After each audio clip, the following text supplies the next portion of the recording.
अस्सलामुअलैकुम एवरीवन, कैसे हैं आप सब। आज मैं आपके साथ कस्टर्ड हलवे की रेसिपी शेयर करूंगी। मैंने आधा कप वनीला कस्टर्ड पाउडर लिया है। आप किसी भी फ्लेवर का कस्टर्ड पाउडर ले सकते हैं। और जिस कप से मैंने कस्टर्ड पाउडर नापा था उसी कप से मैंने आधा कप पानी ले लिया है। जितना मैंने कस्टर्ड लिया है उतना ही मैंने पानी लिया है। अब उसको मैं अच्छी तरह से मिक्स कर लूँगी। मैंने एक शीशे का बाउल लिया है, आप कोई सा भी बाउल ले सकते हैं। मैं इसे घी से ग्रीस कर रही हूँ, आप बटर से भी ग्रीस कर सकते हैं इसे। आप इसके अंदर बटर पेपर भी लगा सकते हैं, लेकिन बटर पेपर लगाए बगैर भी हलवा आसानी के साथ डिमोल्ड हो जाएगा। 1 कप चीनी लिया है मैंने और 1 कप ही मैंने पानी लिया है। जितनी चीनी ली है उतना ही पानी लिया है। चीनी हमें कस्टर्ड पाउडर के डबल लेनी है। अगर मैंने आधा कप कस्टर्ड पाउडर लिया है तो हमें 1 कप चीनी लेनी है। तो इसी रेशो से आप हलवे को अपने ज़्यादा भी बना सकते हैं। हमें चीनी को सिर्फ मेल्ट करना है, इसका कोई तार नहीं बनाना है। सिर्फ हमें इतना पकाना है कि चीनी अच्छी तरह से मेल्ट हो जाए।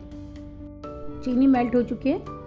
अब इसके अंदर मैंने जो कस्टर्ड पाउडर मिक्स किया था उसको एक दफ़ा और अच्छी तरह से मिक्स कर लें, क्योंकि कस्टर्ड पाउडर या कॉर्नफ्लोर जो भी होता है वो नीचे बैठ जाता है, तो इसलिए इसको मिक्स करना ज़रूरी है। अब इसको मैं आहिस्ता आहिस्ता एक हाथ से इसके अंदर डालती जाऊँगी और इसे चलाती जाऊँगी।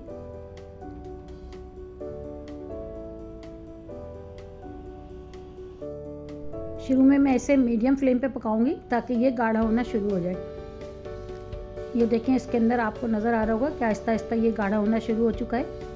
आप इसे इस टाइम पे इसको मुसलसल चलाना है, वरना इसके अंदर गुठलियाँ बन जाएंगी। तो बस आप इसे चलाते रहें और इसे बनाते रहें। इसको बनाने के लिए थोड़ा पैशन चाहिए, थोड़ा सा टाइम लगता है इसे बनने में। ये देखें, हलवा हमारा गाढ़ा होना शुरू हो चुका है। इस टाइम पे चूल्हे की फ्लेम को लो कर देंगे और लो फ्लेम पे चमचा चलाते हुए इसे पकाना है। हलवा आहिस्ता आहिस्ता गाढ़ा होता जाएगा और इसके अंदर शाइन आती जाएगी। हलवा थोड़ा गाढ़ा हो चुका है और इसके अंदर शाइन भी आ चुकी है। अब इस टाइम पे मैं इसके अंदर 1 चम्मच घी डालूंगी। मैंने बनास्पति घी यूज़ किया है, आप इसके अंदर असली घी भी यूज़ कर सकते हैं। घी डालने के बाद इसको अच्छी तरह से मिक्स करना है ताकि घी जो है वो इसके अंदर अच्छी तरह से मिक्स हो जाए। घी डालने के बाद इसे अच्छी तरह से मिक्स करते हुए ही पकाना है।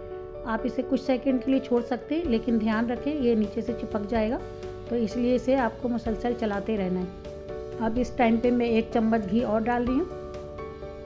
मैं इसके अंदर थोड़ा थोड़ा करके घी ऐड करूँगी।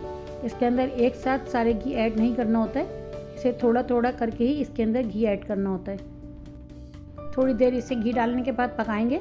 जब ये थोड़ा सा और गाढ़ा हो जाएगा तो अब मैं इसके अंदर 1 चम्मच घी और ऐड कर रही हूँ। घी डालने के बाद इसे दोबारा से अच्छी तरह से मिक्स करते हुए इसे पकाएंगे। हलवे ने पैन छोड़ना शुरू कर दिया है।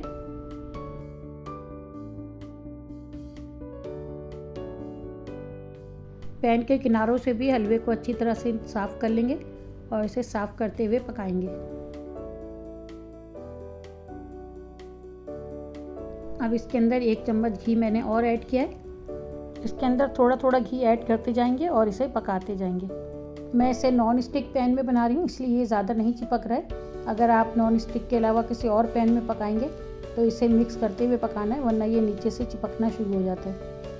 तो ये देखें, इसमें भी चिपक रहा है, लेकिन ये आसानी के साथ निकल जाता है इसमें। अब इस टाइम पे मैं इसके अंदर 1 चम्मच घी और ऐड करूँगी और इसे अच्छी तरह से मिक्स करते हुए पकाऊँगी। इसे मिक्स करके पकाते पकाते हाथ पूरे थक जाते हैं और मेरे हाथ भी बिल्कुल थक चुके हैं। बस इसे पकाते हुए 2-3 सेकंड के लिए ही बीच बीच में छोड़ सकते हैं, वरना ये नीचे से चिपकना शुरू हो जाता है। ये हलवा हमारा तैयार हो चुका है। इसकी पहचान ये है तैयारी की कि जब आप इसे देखें मिक्स कर रहे हैं तो नीचे से ये बिल्कुल शाइन वाला हो रहा है और हल्का हल्का सा वाइट जैसी शाइनिंग हो रही है इसके अंदर। इस हलवे में 5 टेबल स्पून घी के लगे हैं और तकरीबन 30 से 35 मिनट इसे पकने में लगे हैं। मैंने इसके अंदर पिस्ते और बादाम ऐड किए हैं। आप इसके अंदर काजू या खरबूजे के जो बीज होते हैं वो या 4 मगज़ वो भी इसके अंदर ऐड कर सकते हैं। ड्राई फ्रूट मिक्स हो चुके हैं। अब मैं फ्लेम को ऑफ कर दूंगी। ग्रीस किए हुए बाउल में थोड़ा से ड्राई फ्रूट्स, बादाम और पिस्ते मैंने डाल दिए। अब इसके अंदर मैं ये सारा हलवा इसके अंदर डाल दूंगी। हलवे को अच्छी तरह से प्रेस करके बाउल के अंदर सेट कर देंगे और इसके ऊपर मैं दोबारा से थोड़े से ड्राई फ्रूट्स डाल रही हूँ। अब इसे तकरीबन 1 से 2 घंटे के लिए ठंडा होने के लिए और इसको सेट होने के लिए छोड़ देंगे। इसे ठंडा करने के लिए फ्रिज में नहीं रखना है, रूम टेम्परेचर पे ही ठंडा करना है। हलवा बाउल से आसानी के साथ निकल चुका है। आप किसी भी शेप में काटना चाहें, इसे अपनी मर्ज़ी की शेप में काट सकते हैं। ये हमारा मज़ेदार सा कस्टर्ड हलवा तैयार है। इसे रूम टेम्परेचर पर 1 हफ्ते तक रख सकते हैं, और अगर आपको इसे फ्रिज में रखना है तो आप इसे 1 महीने तक फ्रिज में रख के इस्तेमाल कर सकते हैं। चैनल को सब्सक्राइब कर लें और फ्रेंड्स और फैमिली में शेयर भी कर दें। तो मिलते हैं फिर अगली रेसिपी के साथ। अल्लाह हाफिज़।